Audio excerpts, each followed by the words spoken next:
তাহলে কাজটা কি বোঝার জন্য আরেকটা উদাহরণ দিয়ে শুনুন। এক সহিহ হাদিসে আছে, এরা তো সহিহ হাদিস বেশি দমে। এক সহিহ হাদিসে আছে রাসূল করিম সাল্লাল্লাহু আলাইহি ওয়াসাল্লামের শরীর মুবারকে আল্লাহ পাক রব্বুল আলামিন 4000 বাহাদুর পুরুষের সেক্স পাওয়ার দান করেছিলেন। কত হাজার? 4000 সাধারণ পুরুষের যৌন শক্তি আল্লাহ রসুলের শরীরে দান করেছিলেন না 4000 বাহাদুর পুরুষের? আমি বাহাদুরের কথা না হয় আপাতত বাদেই দিলাম। আপনারা বলুন, একটা পুরুষ যদি 4টা বউ রাখার অধিকার রাখে, তাহলে 4000 পুরুষ কত বউ রাখার অধিকার রাখে? 16000।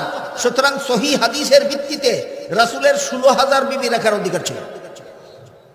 রাখছেন মাত্র 9 জন। হাদিসটা আমল করবা কেমনে?